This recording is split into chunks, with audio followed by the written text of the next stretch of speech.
4 choses. Vous pouvez tourner vos papiers. Sur lesquelles que je veux parler rapidement, ce ne sera pas bien long. Est-ce que vous aimez ça à la... Oui. Première chose que je veux que vous focusiez dessus. 1. Quelle est la chose que tu désires de Dieu? Et vous avez remarqué, j'ai mis une petite ligne pour que s'il y a quelque chose qui vous vient, vous puissiez l'écrire. Laissez-moi en parler avant, puis après vous écrirez, vous allez comprendre. Parce qu'après, je vais vous le mettre dans votre Bible, puis vous le gardiez toute l'année. Éternellement à jamais. Je suis en 2012. En passant, pour ceux qui ne comprennent pas, il n'y aura pas de fin du monde le 21 décembre 2012. Il ne faut pas que vous pensiez qu'à cause qu'on niaise 2012, qu'on le croit. Okay. Je vois des emails. Anyway. Bon. Y a-t-il quelque chose que tu désires de la part de Dieu? Psaume 27:4. Ça, c'est un de mes versets préférés. David qui parle, il dit: je demande à l'Éternel une seule chose, que je désire ardemment. Je voudrais habiter toute ma vie dans la maison de l'Éternel pour contempler la magnificence de l'Éternel et pour admirer ton temple. David est en train de dire: I don't care, je m'en fous du reste. La seule chose, Dieu, que je te demande, c'est d'être dans ta présence et contempler ta gloire.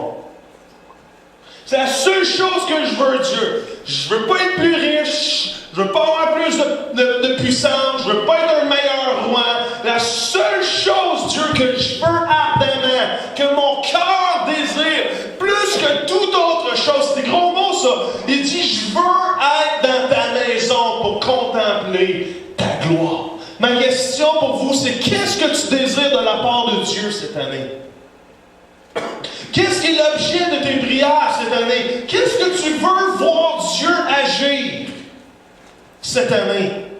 Peut-être que ce que vous voulez, c'est que Dieu vous utilise d'une telle ou telle manière pour impacter une vie peut-être, ou pour faire quelque chose pour Dieu. Mais quel est le désir de votre cœur? Qu'est-ce que vous êtes prêt à vous mettre dans la prière pour ça toute l'année? Qu'est-ce que quand vous allez rentrer devant Dieu dans sa présence, vous allez dire: Dieu, s'il y a une chose que tu peux m'accorder cette année, c'est ça. C'est une chose que je veux, Seigneur, c'est ça. C'est une chose que je suis prêt à persévérer dans ta présence. C'est une chose que je suis prêt à demander incessamment à tous les jours. C'est ça, Seigneur. Qu'est-ce que vous désirez pour Dieu?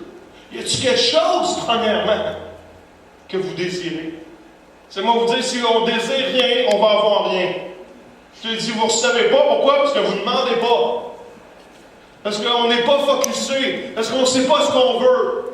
Parce qu'on n'est pas focusé sur lui. Y a-t-il quelque chose que vous demandez, que vous voulez ardemment? Peut-être c'est une direction que vous avez besoin cette année. Vous êtes prêts à dire: moi, je vais me mettre à genoux, Seigneur, jusqu'à temps d'avoir la direction. Peut-être il y a quelque chose qui vous retient. Peut-être qu'il y a un péché qui vous retient. Vous dites: Seigneur, je suis tanné, je veux être délivré. Je veux que tu agisses, je veux que tu fasses quoi. Vous êtes prêts à vous mettre à genoux jusqu'à temps d'avoir la victoire. Qu'est-ce que vous voulez de la part de Dieu? Qu'est-ce que vous êtes prêts à venir avec audacité devant son trône et demander à Dieu afin d'avoir la réponse? Il y a une chose que je désire.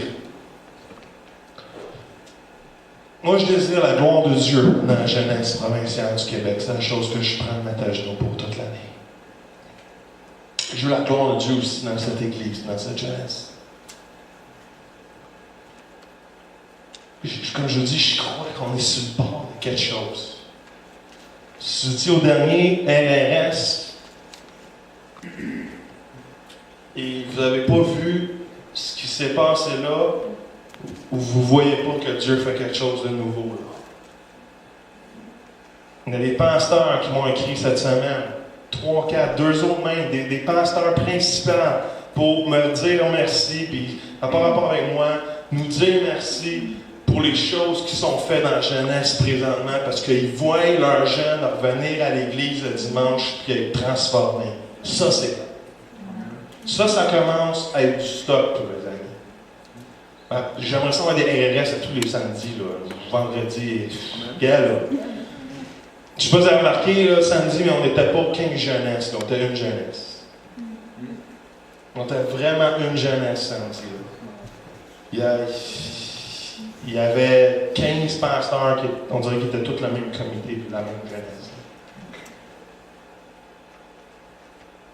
Et l'église de Saint-Jean, j'ai dû compter dimanche matin que j'ai parlé devant les filles de Saint-Jean. Ils nous témoignaient à nous, ils ont dit avant le JU, cet automne, on ne savait plus si on devait continuer en jeunesse ou pas parce que tous les jeunes s'en allaient. On est allé au JU avec 10 jeunes. Et quand est venu le temps de prière l'après-midi, on a prié pour tous les jeunes qui venaient plus à la jeunesse. Et ils nous ont dit, samedi soir, qu'il y en a 10 qui sont revenus au Seigneur depuis ce temps-là. Ça, là, on commence à parler, là. Est-ce que vous voyez ce que Dieu veut faire de nouveau? Est-ce qu'on comprend? Est-ce qu'on voit que Dieu est en train de faire des choses? On est juste spectateur et on oublie ce qu'il est en train de faire réellement. Est-ce que vous comprenez? Est-ce que vous commencez à comprendre que la prière change des vies? Que la prière change les choses réellement. Il n'y a rien de glamorous à propos de la prière. Il n'y a rien de débile à la prière. Là, on tripe sur le worship, puis on dirait qu'on entend nos prières. Mais il y a quoi qui se passe? On a abandonné la prière, on a mis de côté en même temps la puissance de Dieu. C'est pas plus compliqué que ça. On veut la puissance de Dieu, on n'est même pas capable de travailler pour avoir ce que Dieu a pour nous. On est capable de crier fort pour la présence de Dieu, on est capable de crier fort pour la gloire de Dieu. On n'est pas capable de se mettre à genoux pour l'avoir. C'est là que ça se gagne. C'est là que ça se gagne, la présence de Dieu. C'est là que ça se gagne, les vies changées. C'est dans la prière. C'est dans la prière. Je vous le dis. Et on ne va rien vivre de la puissance de Dieu si on ne se met pas à genoux. Je vous le garantis. Si mon peuple s'humilie, cherche ma face, se détourne de ses mauvaises voies, prie, je vais guérir son pays. Je vais entendre la prière faite dans ce lieu. Est-ce que, si je pourrais vous ouvrir la cervelle, vous mettre un petit papier dedans, puis vous la rentrer dans la tête, c'est la seule chose que je voudrais faire de toute ma vie. C'est ça la vie de l'esprit. Comprendre ces choses-là. Quelle chose vous désirez? Vous pouvez écrire de quoi si vous avez quelque chose à écrire.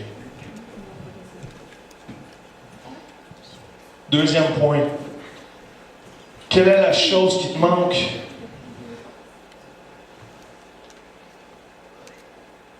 Quelle est la chose qui te manque pour servir Dieu? Connaissez l'histoire du jeune homme riche? Peut-être certains d'entre vous ne la connaissez pas, je vais le raconter. Un jour, Jésus était en train d'enseigner, il marchait avec ses disciples, il se lançait le ballon de football. Et un moment donné, il y a un jeune homme riche qui arrive et il était vraiment riche, il était le meilleur, il connaissait tous les commandements, il connaissait la Bible là, par cœur, les 10 commandements. Il disait qu'il connaissait Dieu. Oh! Il était tellement hot là, que même les 5 verges folles le suivaient partout il était. Wow! C'était des groupies. Et c'était une joke, je la trouvais bonne quand je l'ai écrite. Elle n'a pas élevé, hein? Elle n'a pas élevé. C'est une joke de quelle année? Mais j'ai trouvé, je la trouvais bonne. Puis, il était hot, il arrive devant Jésus, il dit... Parce que dans ce temps-là, les gens arrivaient de côté. Et il dit, Jésus!